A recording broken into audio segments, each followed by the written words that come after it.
It's Jamie Foster Brown and Bill Cosby on the Foxxhole Sirius XM, an exclusive on Foxxhole 98.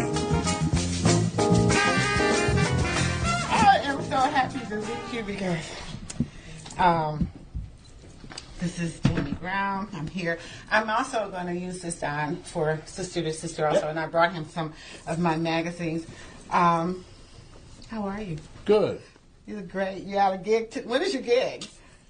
28th. The 28th of this month. Here at the Kennedy Center? Yes, please. I cannot wait. Well, you have to. What, you going to make me wait? Well, you can go there early. I can sit there and wait. Please. Yeah, and then keep looking at your watch. Oh, listen, thanks for having us. I have followed you for years. I am like your age, almost. And so I kind of grew up with you. And reading the book, I'm reading all these things. But you said something earlier about you're almost my age. I'm almost your age. Yes. I was on the phone with a woman, and like you, and with the tone and the time, feeling like you. And after about 5 minutes, I said to her, "How old are you?" And then the silence came in, and it was like 3, 4, 5, 6, and then she said, "For real?" I laughed so hard. But I will tell you, the best answer I've had from women over 50. I said to a woman, "How old are you?" She said, "Marvelous." Yes. Well, I'm proud of my age because I don't think God didn't have to leave me here this long. And I'm having a ball. I'm having a great time. Yes. So I'm... Well, if you ask Mrs. Cosby with her beautiful self how old she is, she will not get whiplash. She will tell you. Yes. She said, I'm whatever she is at that time. At that time. She will say what she is. She has no problem with that. I think that's very important. We as we age, we have one of the things that I think we miss the most is that we need to have our elders, and our elders are very important to us. That's how we pass on knowledge to our children. And I speak on it because I've been married 43 years. That's very important also. But I'm a baby booming mama in the hip hop world. My Milliard and the people around me, they're all in their 20s, especially guys, which I thought was really interesting in your book when you mentioned how about boys and girls in the young age, and the boys are pushing on the girls and hitting them and all this. Yes. These guys that are younger, they're always hitting me and pushing on me and stepping on my feet because they want to touch me in some way. They can't touch me improperly, but they need to have a connection, whether it's a nurturing, a mom thing. I don't know what it is, but I thought that was whatever. If you're saying that, for instance, a guy will do like that, a pat. No, they don't do a pat. No, but they're not feeling you up. They're not feeling me up, but they're hitting. They'll step on my foot. They'll push me. Well, I don't know what the stepping on. I don't know what stepping on the foot is. It must be a hip hop thing. But I went to do like this. Let me just tell you this. I think that to what I just did, because this is radio, was tap your thigh. I think that's a touch, and I'm serious. A touch of endearment. I think that if I do like this to your wrist or your arm or something like that, it's an endearment some way, somehow.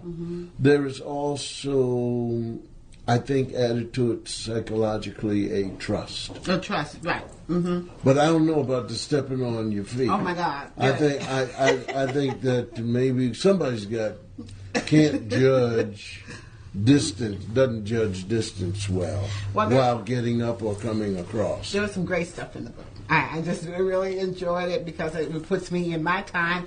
You know, getting across the gymnasium floor, is the guy going to ask the girl who's going to make the first move, the chess move, all that. That happens today in the clubs too, you know. When I wrote that, I wasn't sure how to present it, because one of the turnoffs for younger people listening to older people is seemingly they don't want to hear it if you are sounding like you're bragging about your time, right, and how it was better than the time they're living. And so what I like to include is, look, I am just going to tell you about my time. Your time. And I want all of you young people to understand, if you're in your 50s on down, that I had no control over anything. Right. This is the way it was given to me. This is the way it was served. So I'm not bragging about. I'm not bragging in the sense of, and then I discovered how to do this, and I made sure. No. I did what people told me to do, or I didn't do what they told me to do.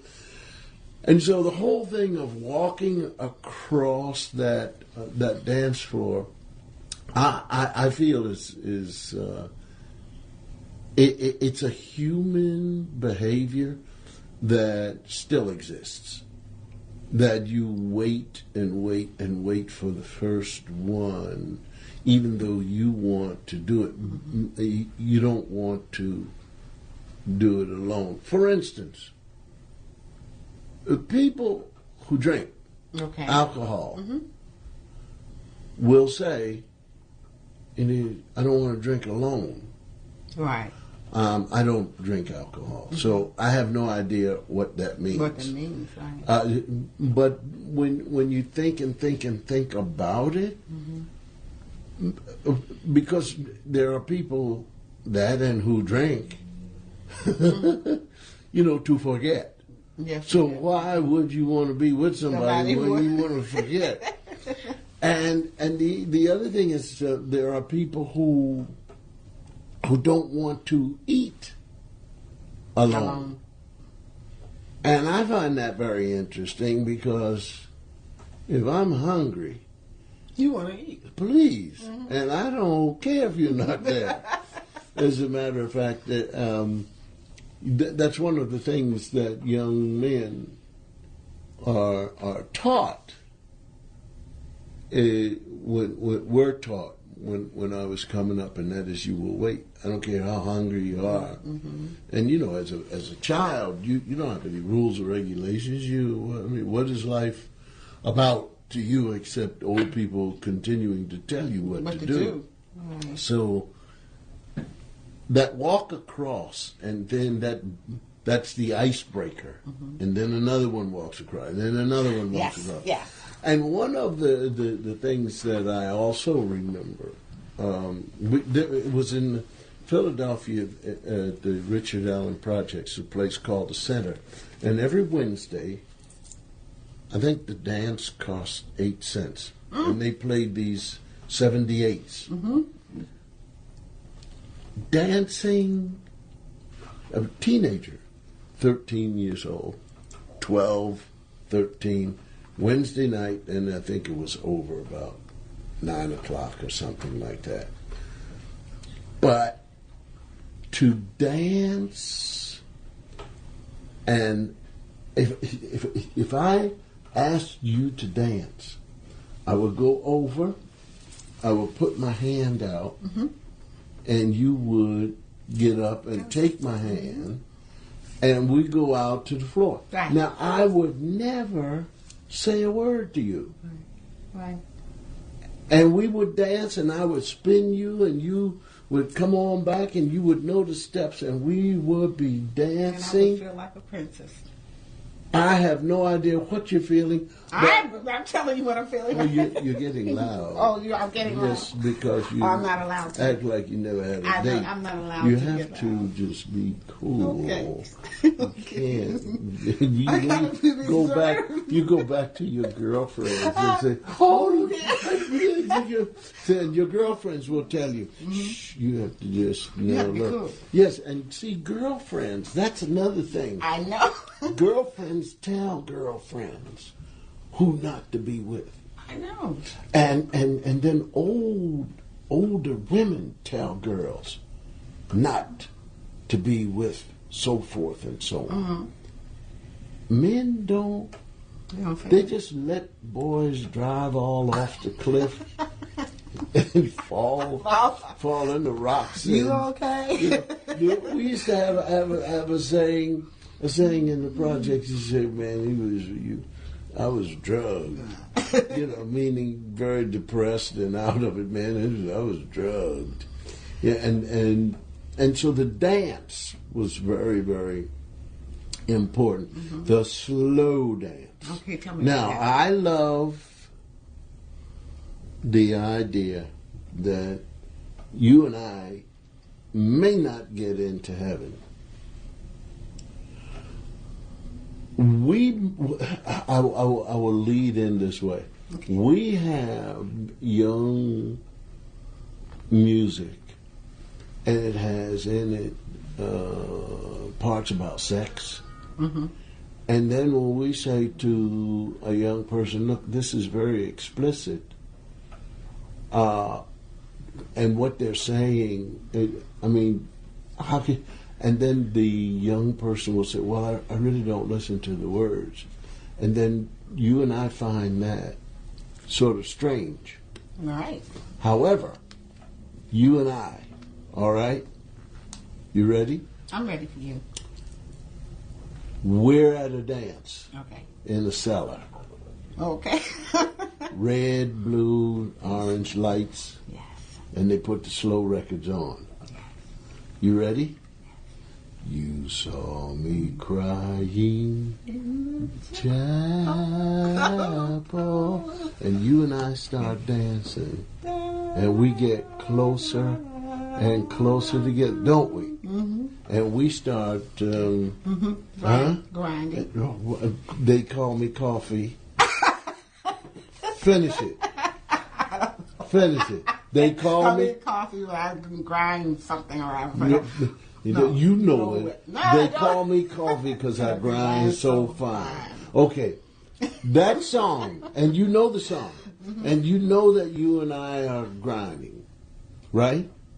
Hello? And I'm scared my father's going to come and see me. Yeah, forget your father. I have that. But forget your father. No, we're down in the cellar. There's a whole party going on. He comes down there from time to time. But when he comes down, and he says, all right, he said to the young boy, give me 6 inches. That's right. Back off, my brother.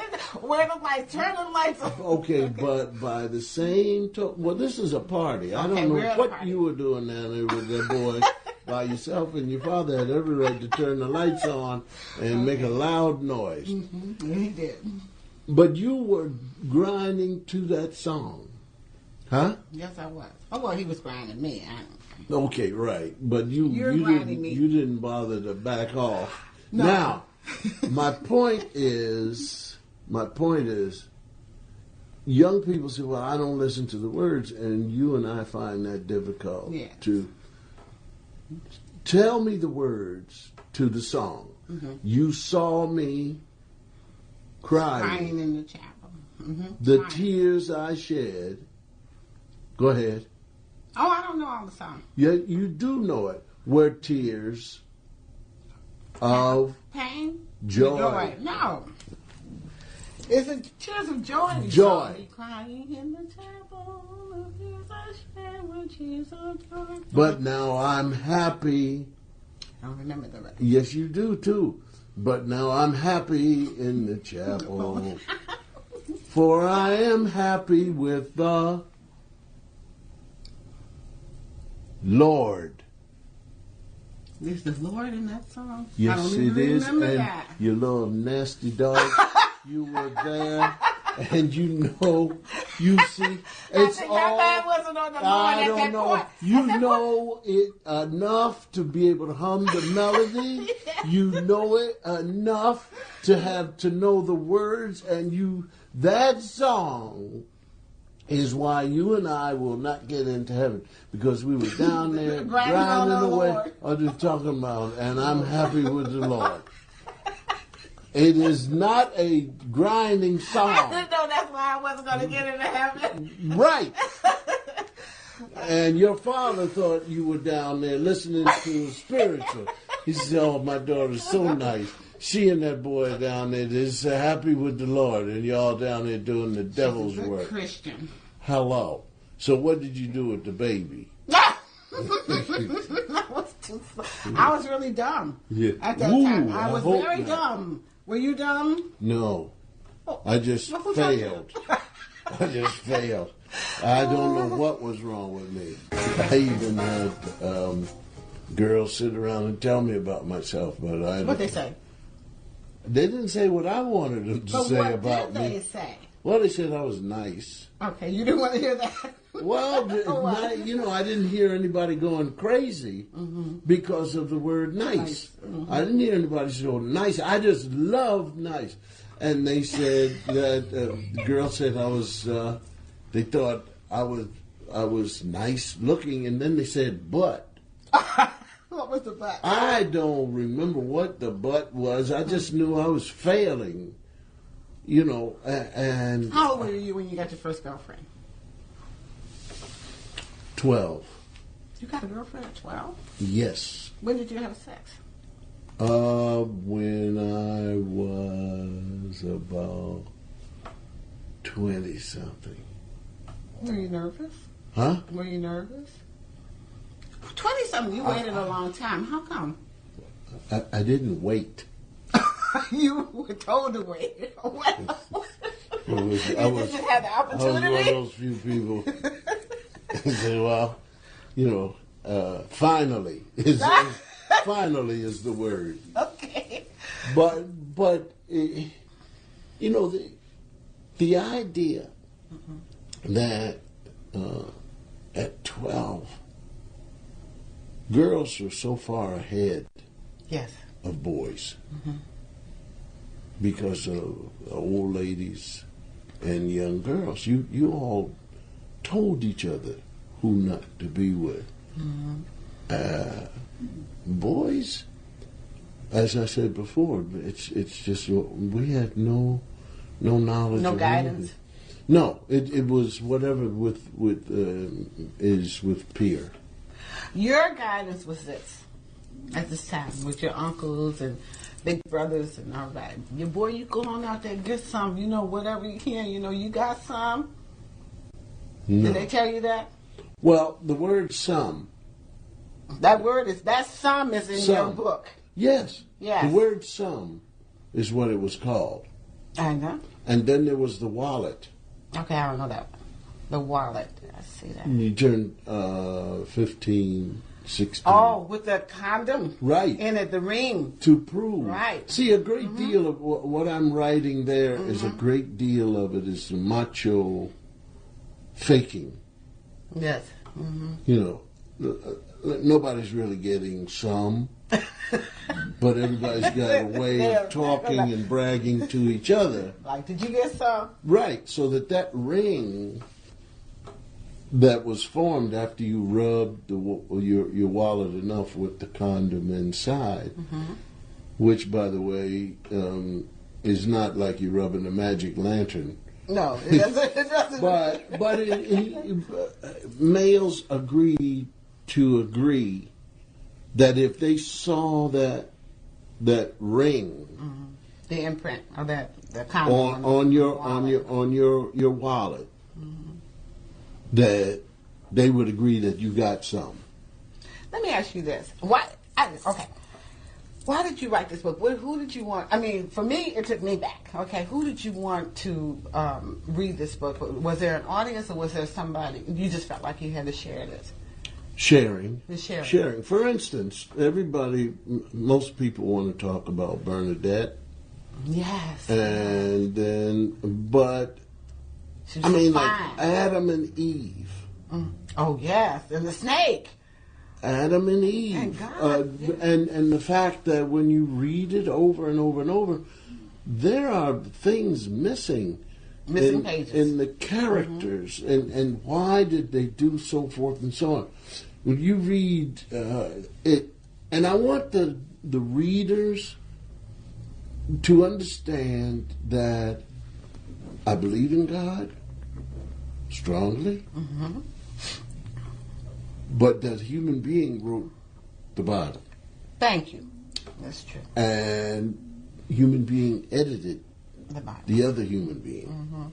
And that the publisher then published, after reading what the editor said was okay.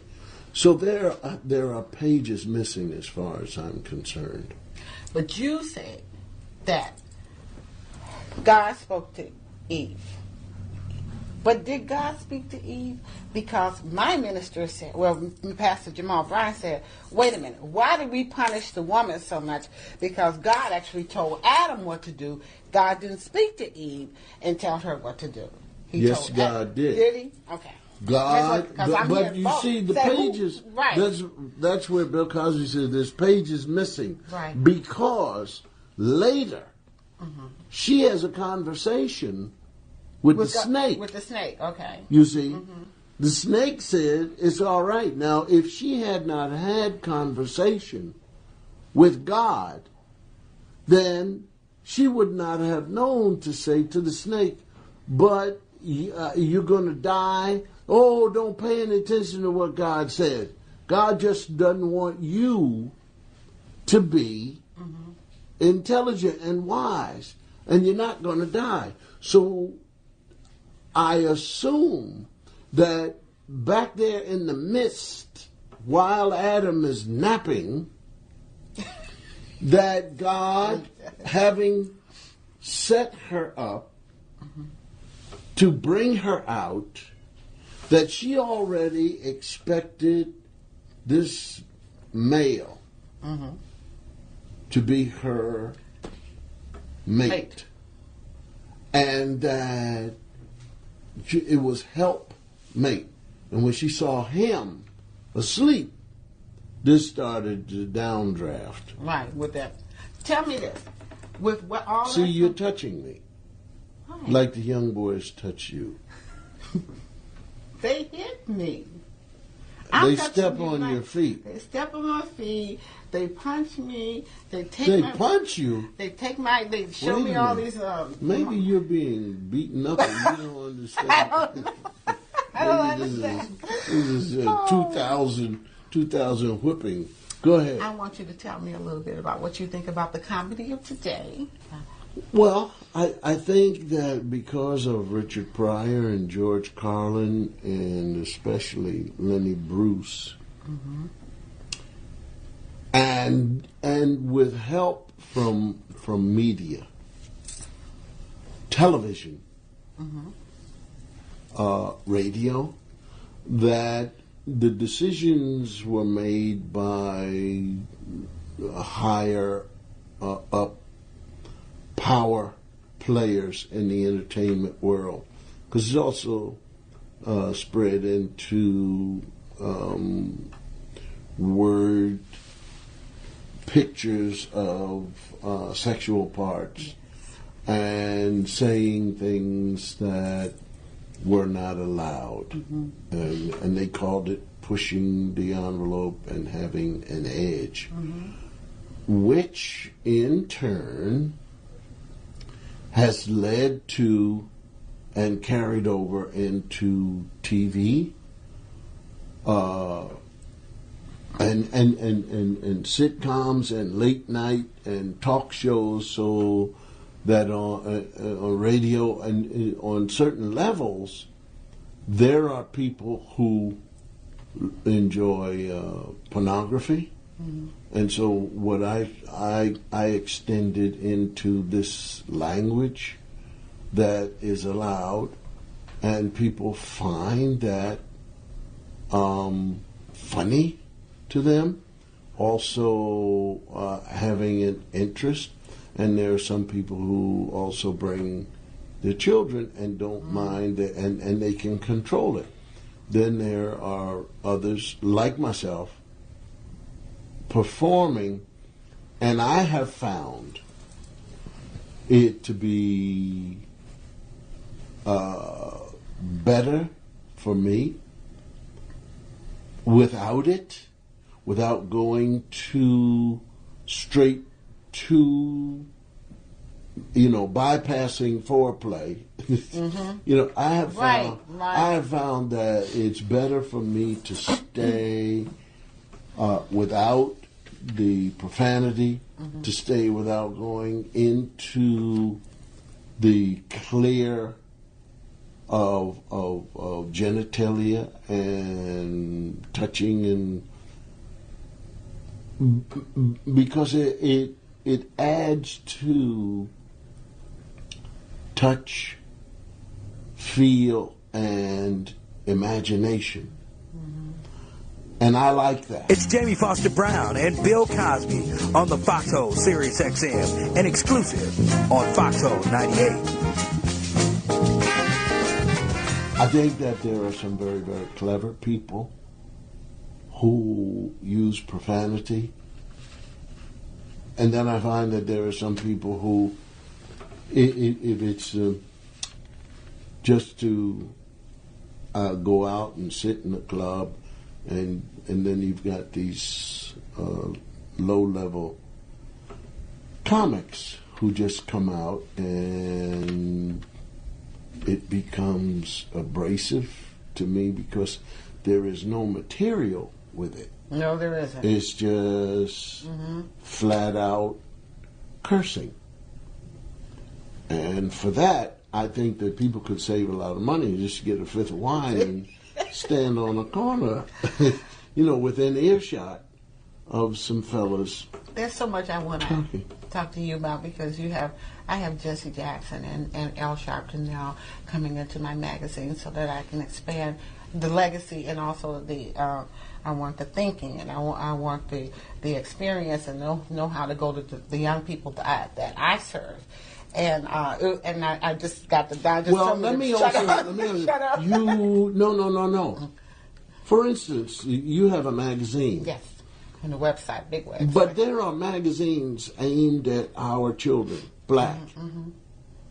And I don't know if you've ever opened any of these magazines and read the language in there. No, I know. I don't. You do know. Oh, yeah. You know about these magazines. You know about what they... I mean, to be able to have these children go into this kind of thing without any particular parenting is like giving the keys to some child who's about 9 years old and saying, go drive my car. Right. It's, without lessons, without word, it's a very dangerous way to raise our children. That's the way I feel. So that when it gets to someone jumping on stage saying, well, I just have to be me, you could be you on another level. You could be you on a highly educated level.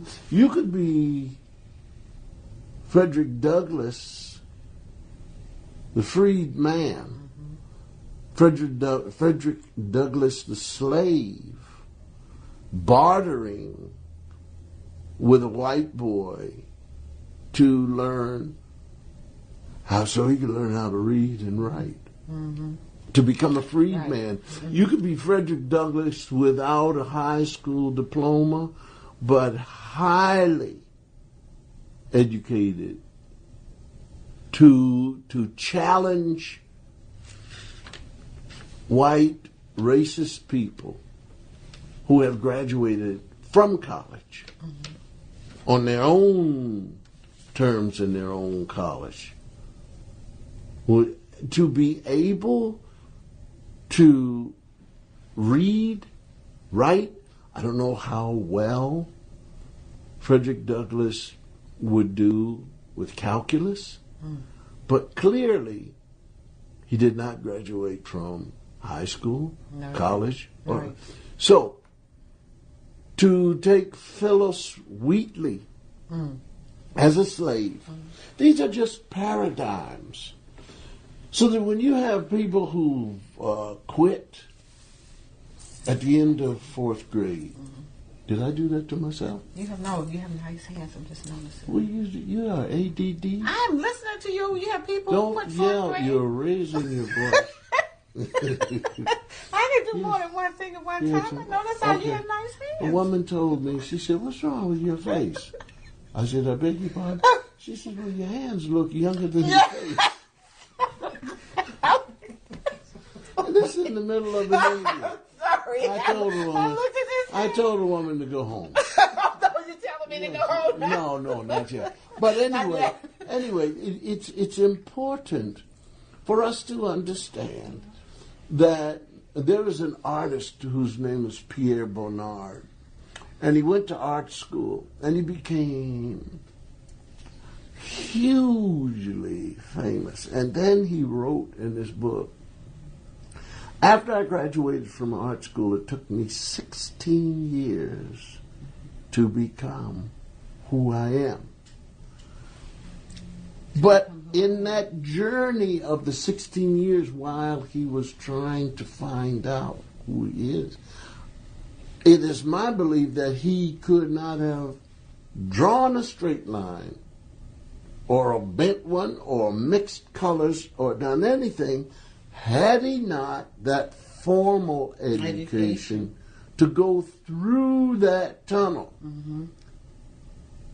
So that you just have to understand that there's a lot of foolishness out there about why we as a people are where we are, and are we supposed to be happy with ourselves where we are, and why do you want to talk about this, and why, and you don't get well.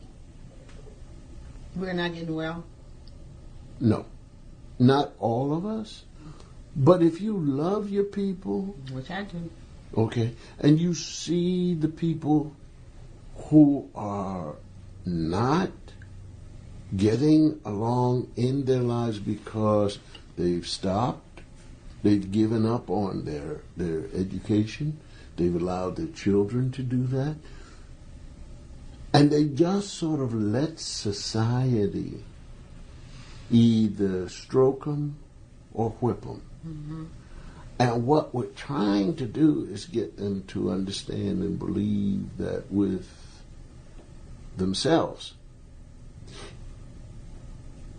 if they and if we could name ourselves the chosen people, but not by God, but by ourselves. Yes. Then we would not have to worry about where money is going to come from, because we would be entrepreneurs. I was just telling my girl on the way over here that out of 400 years of slavery and whatever, the last 50 years, we have, just in the last 50 short years, we have gotten multimillionaires and billionaires. Yeah. And in just that short time, just since, Martin Luther King and marching and all that, which gives me hope. But I think you need to go someplace. I think you need to go to Newark and visit. But first of all, go to the place where we used to call it Reform School. And I want you to talk to the director and have the director show you pictures of boys. Is this in Newark? Yeah. Boys who've shot and killed, and then show you the pictures of the dead boys. No, Jesse just sent it to me yesterday. It's 214,931. I don't know what he's talking about. I'm talking about this year. just in Newark. Or if you want to, you can call Chicago. You talk to the police chief in Philadelphia. Yes. No, these are the people I'm trying to get the attention of. The confusion.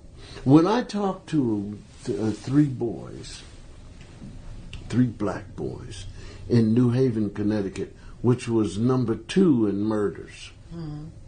You know what New Haven is famous for? What? Yale. Yeah. Really? Okay. That these, I said to this one boy, he's 14. At 14, the oldest was 15. I said, "You have a gun?" He said, "Yeah." I said, "Why?" He said, "Because somebody coming after me." I said, "Who?" He said, "They'll be coming. They'll come." I said, "Who? Can you point out the person?" He said, "Well, there's a group. There's a group." I said, "So you have this gun. Now, why are they coming after you? What did you do to them?" He said, "I didn't do anything." But why? And these are black Dr. children. Cosby, I understand. My son was shot 4 times by some people he didn't know. In the heart. In the heart. But you say you understand, but then you tell me about some millionaires and things. No. I'm not saying that everything is okay. I'm not saying that because I'm sad. I'm sad about what's happened to our children because I'm right deep in it. Okay, so what I'm saying is we've got to find a way to get their attention, because over and over you just keep hearing people say, "We need another program. We need a program." And I'm saying the same thing that a policeman told me, "Mr. Cosby, programs have sunsets." What is happening in the home? What is happening in the heart? Can young males understand that while they're performing a sexual act without a condom, that they in fact can be doing 2 things? One is giving the young lady a disease or getting a disease from the young lady. Number 2, he can become the father. But then that's not for real. So they have these sayings, hurt people. But we can't continue to do that, because I look at the 200, 300 males murdered as lost ventures, as young males who no longer are given a chance to grow. I value these people.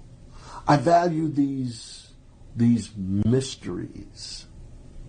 I've heard some people who just set me spinning mentally talk about something called DNA.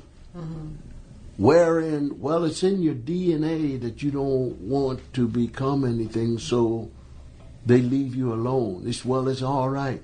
No, it isn't all right.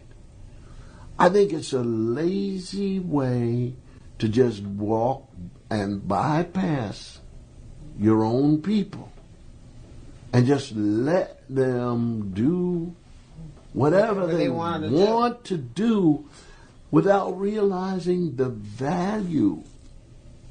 They are valuable. But if people are going to sit up and be excusenists and point to these mythical white people. Dr. Cosby, my purpose in life is to help my people. With my magazine, with teaching, with exposing. I'm in that milieu. I'm going to be with Cash Money this weekend. The guys. Those are my people. Those are my children. These are my kids. You belong to me just like they belong to me, like my kids belong to me. And that is the purpose of my... How can you say that when I'm older than you? You belong to me. You just got loud again. You just got you loud. just No, got but you made it sound like you had me. I'm trying to figure that one out. Well, you're our lineage. We don't know. All of us came here. We don't know who's who. I know you're not going to use that to prove that you had me. I had before you were born. Before I was born. We're getting into that kind of writing again. I would really with missing like pigment. to at some Take point. your hand off my thigh. No, it's not on your thigh, it's on your knee. Oh, I'm sorry. Okay, all right. Don't get that anatomy mixed up. I would really like to talk to you again. No, this is not. No, it's not. Oh, you're not going to talk to me anymore? Not for a while. No, yes, you are. No, because I have to go.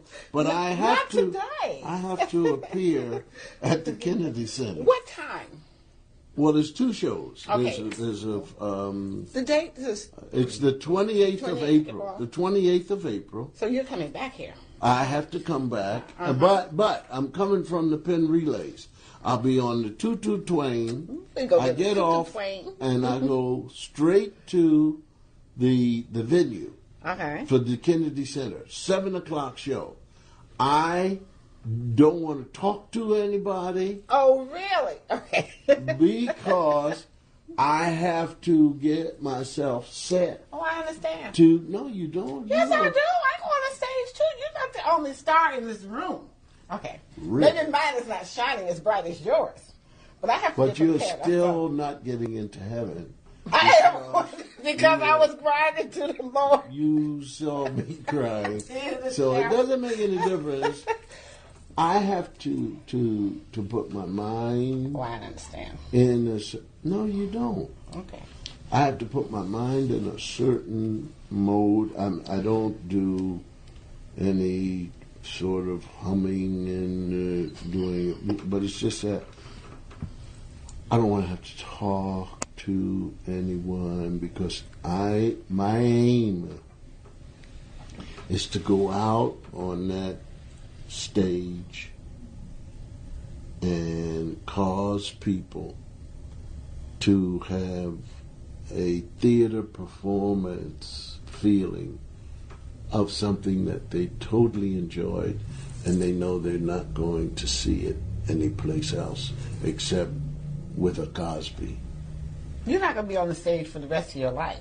You're going to come down off of that stage. You're going to go home for a while. You're going to have some time to sit down, and we're going to talk later on in life. That's what we're going to do. And when you put your hand on my instrument here, you shut it off. I just had to turn it back on. I didn't. Yes, like you that. did. Oh, Tracy. I appreciate Tracy, come and get her. Oh, thank you so much for allowing me to come. I appreciate it. Thank you.